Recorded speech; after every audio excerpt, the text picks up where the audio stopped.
O Senhor esteja convosco. Ele está no meio de nós. Proclamação do Evangelho de Jesus Cristo, segundo João. Glória a vós, Senhor. Depois que Jesus saciara os 5.000 homens, seus discípulos o viram andando sobre o mar. No dia seguinte, a multidão que tinha ficado do outro lado do mar constatou que havia uma só barca e que Jesus não tinha subido para ela com os discípulos, mas que eles tinham partido sozinhos. Entretanto, tinham chegado outras barcas de Tiberíades, perto do lugar onde tinham comido o pão, depois de o Senhor ter dado graças.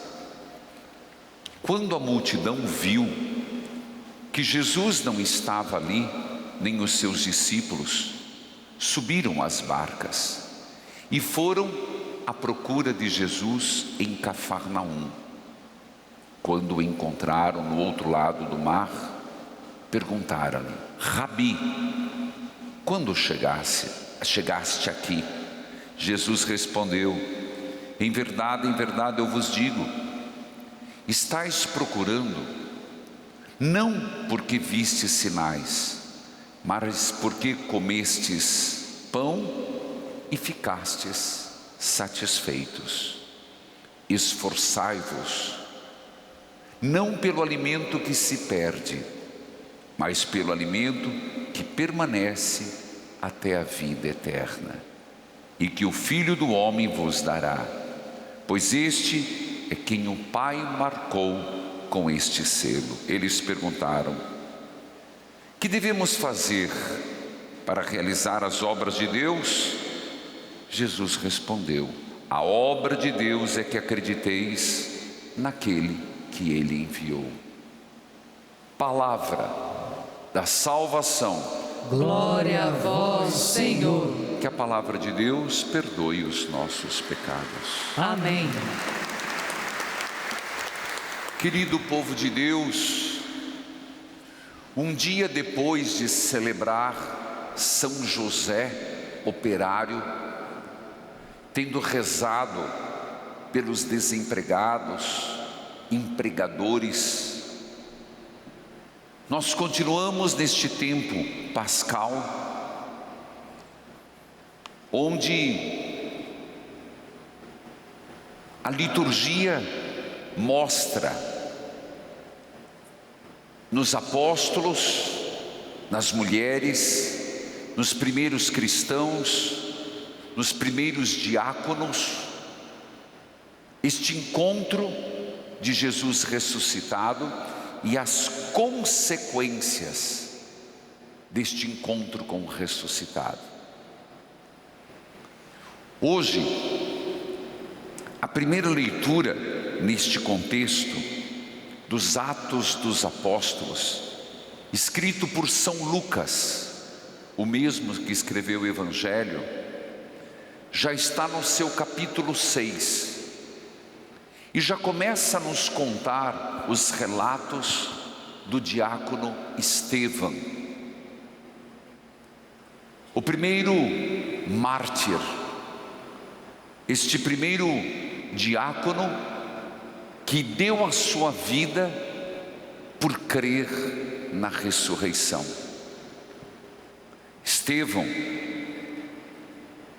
que infelizmente o que depois pesará de alguma forma sempre a Saulo, morreu aos pés do apóstolo Paulo, antes da conversão.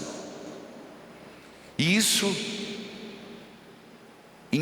várias vezes, em alguns momentos, Paulo relembra isso.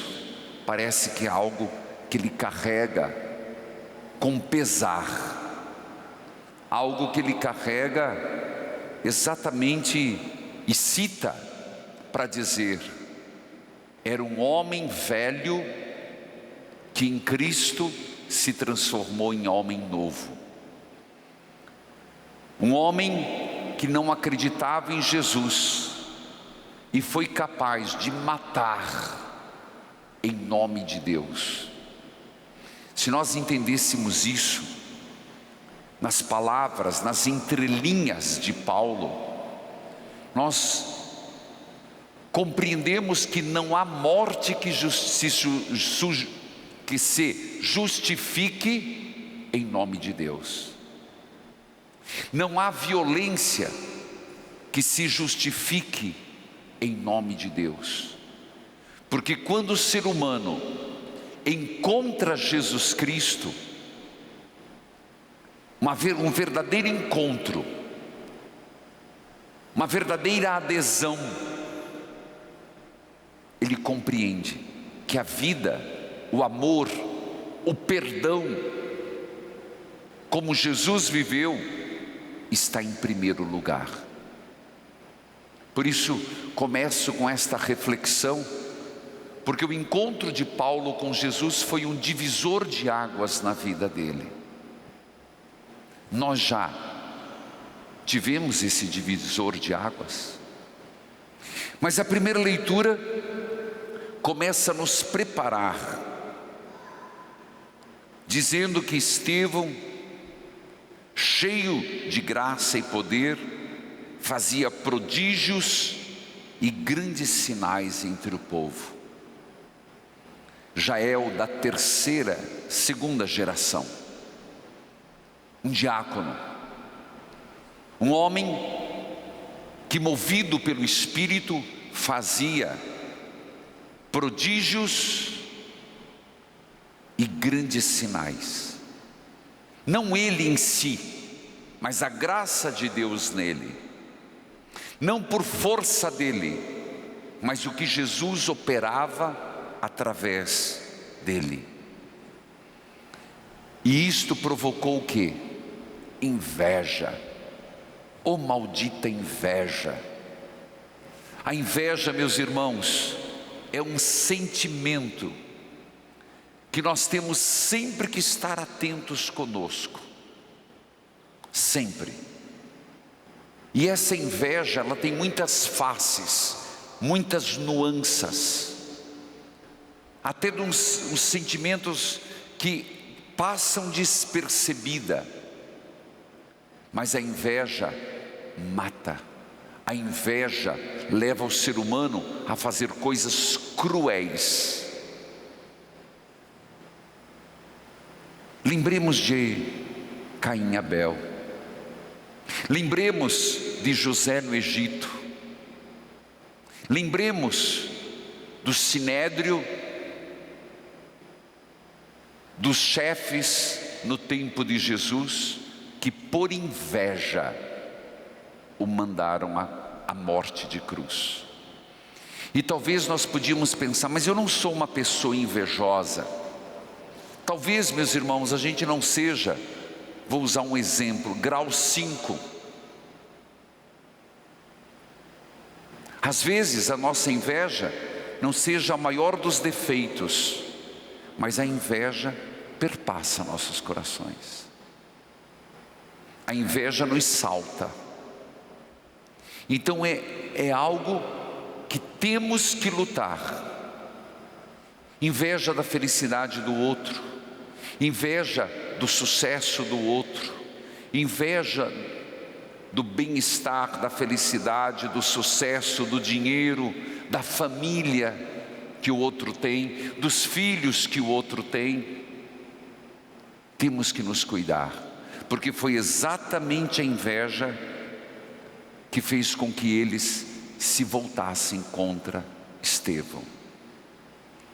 Primeiro ponto. Segundo, se voltaram porque era um homem que tinha sabedoria, um homem que o Espírito Santo falava nele, um homem que falava de Jesus Cristo e vivia Jesus Cristo. E se incomodava. Existem Duas formas de lidar quando alguém nos incomoda: olhar para a pessoa com admiração. Admiração. Não existe inveja branca. Inveja é sempre inveja e pecado.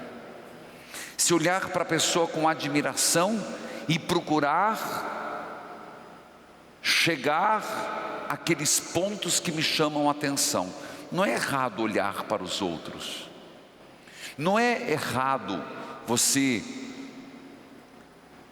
reconhecer virtudes nos outros. Pelo contrário, reconhecimento de virtude é um ato nobre. Mas o que fazer? Eu posso me esforçar para chegar a isso, ou eu posso destruir aquilo que me incomoda. De que forma?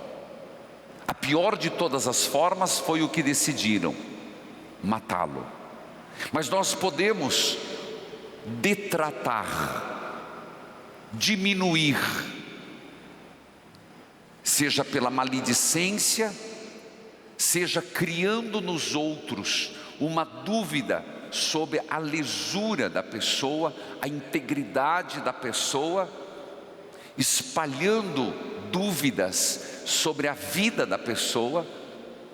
Isso é uma forma de morte, é uma detração, é uma calúnia. Então, nós temos as nossas escolhas. Que existem pessoas melhores do que nós, não há dúvida. Tenho que fingir que não reconheço? Não. A pessoa faz bem, a pessoa é uma pessoa do bem, então me estimulo para. Mas eu posso, incomodado com o bem da outra pessoa, me empenhar em difamá-la. Nós vivemos isso, gente. Talvez nós não vivemos isso tão perto, mas o princípio maléfico, demoníaco, hoje, das pessoas na rede social é isso: o que eu não concordo, eu denigro.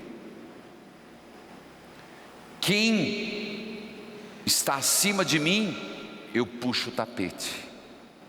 Isso não é para nós cristãos.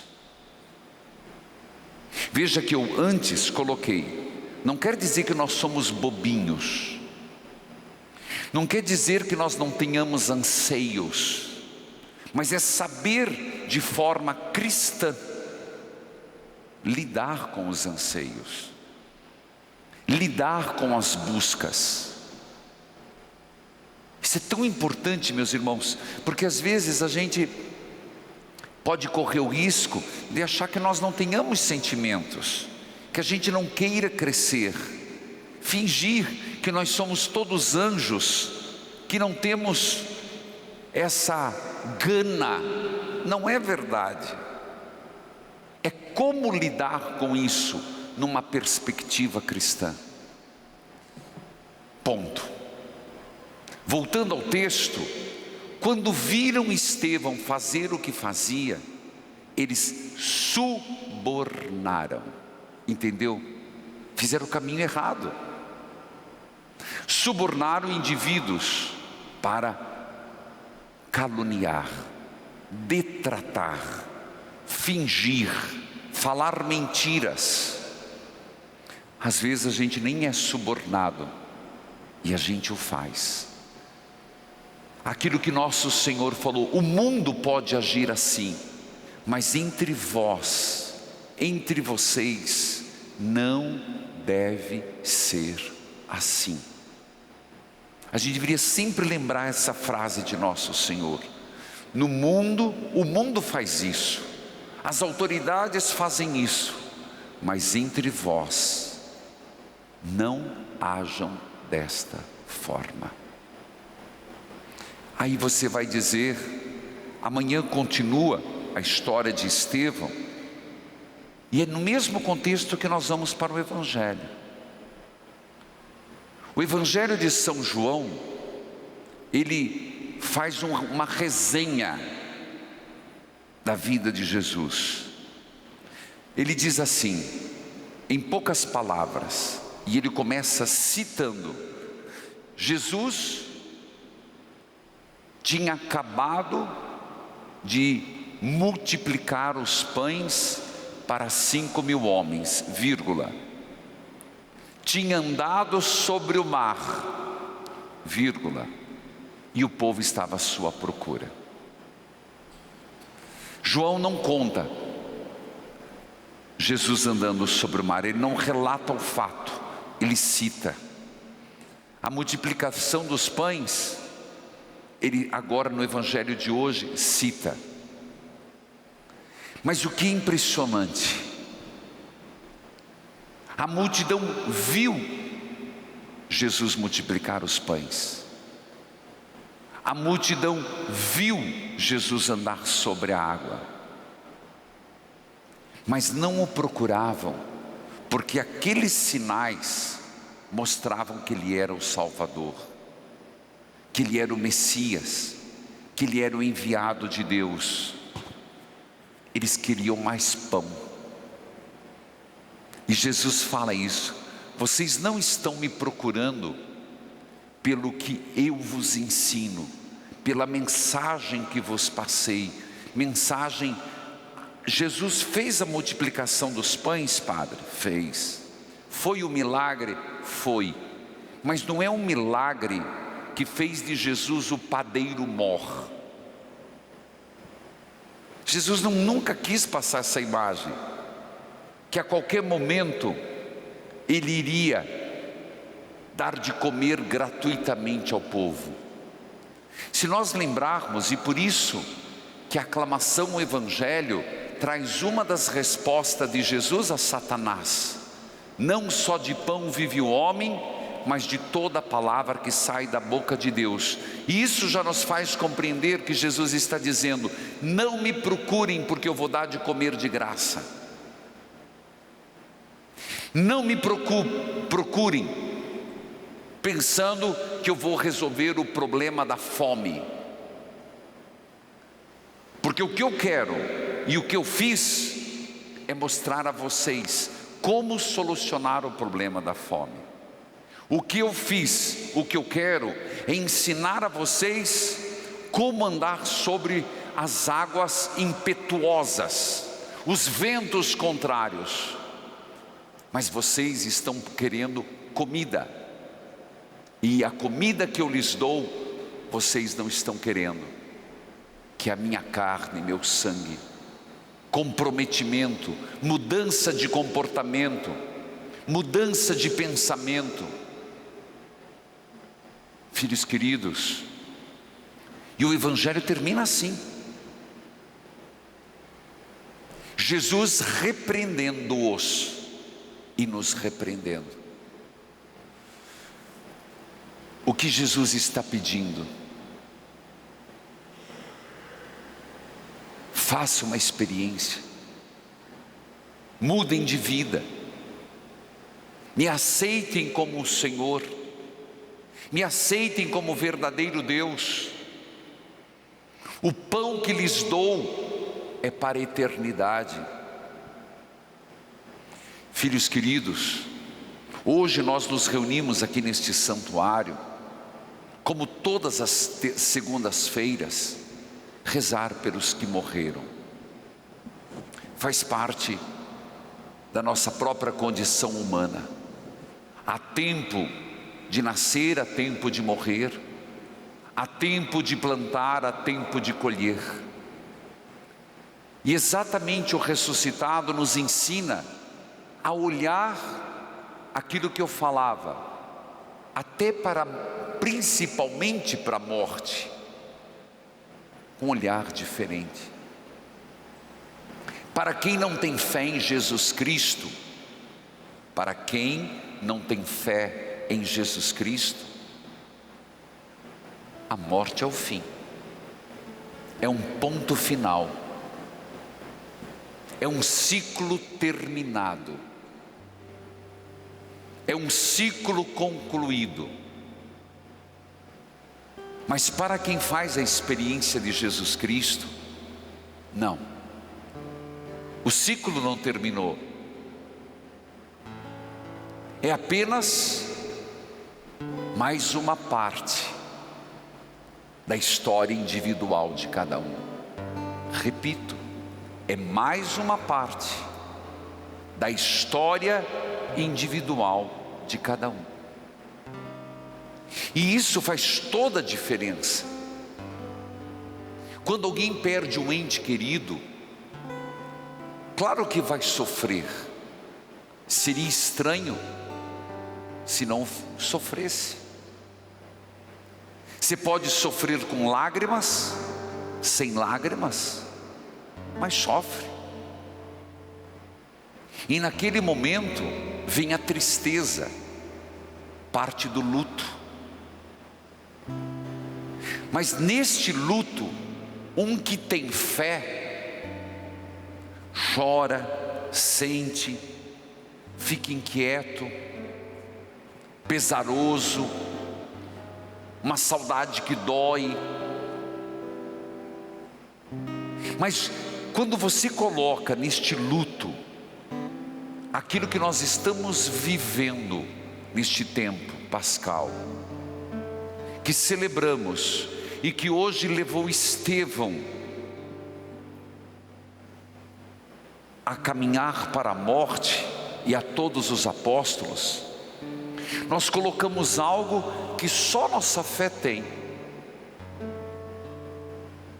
Minha esposa, meu marido, meu pai está morto biologicamente, mas não está morto, porque nosso Senhor disse: quem crê em mim nunca morrerá, não morrerá jamais. Então o ciclo não fechou.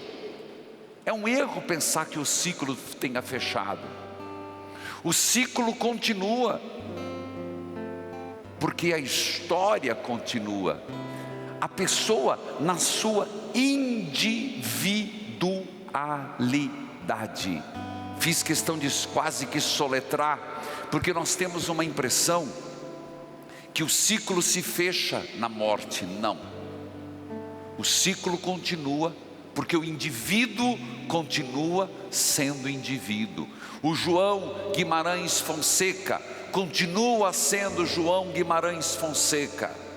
A Maria Batista não sei o que, continua sendo Maria Batista, porque foi pelo batismo chamada pelo nome, e está escrito no livro da vida, e Deus a chama pelo nome. Então, no meio do luto, que pode durar e não há prazo, 15, 20, 6 meses, 1 ano, depois disso já tem que se preocupar um pouco. Quando você coloca esse elemento da fé, a tristeza ela vai diminuindo, atenuando. A saudade vai aumentando. Repito, a tristeza vai diminuindo. A saudade pode até aumentar, mas ela não dói mais. E você fica com uma saudade de largas lembranças,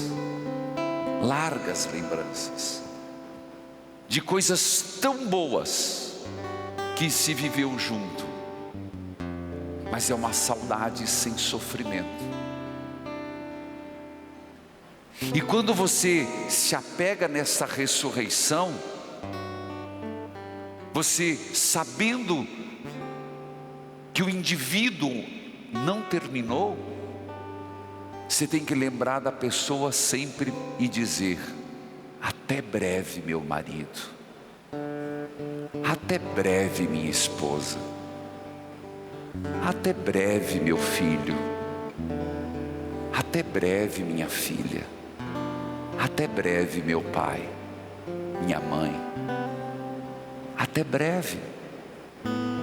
Porque se nós nos achamos vivos, condicionados à nossa limitação biológica, sem dúvida, mas vivos estão eles, sem a limitação do corpo. Se nós nos achamos vivos para ir e vir, limitados a espaço e a tempo, mais vivos estão eles, que não têm tempo nem espaço para se preocupar. Se vivos estamos nós, e achamos que estamos, porque temos pequenas fagulhas de felicidade, faíscas de amor, quanto mais vivo não estão eles, que podem contemplar o verdadeiro amor que é Deus. Quanta felicidade não vivem eles, que podem sentir a presença do Deus vivo. Como nós somos iludidos, achando que vida é deste lado, quanto infinitamente vida está do outro. Como somos agarrados neste mundo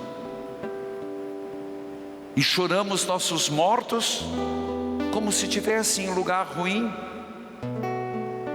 se na verdade estão na fonte do amor, na fonte da vida, na fonte da felicidade. Por isso, São Paulo vai dizer: Senhor,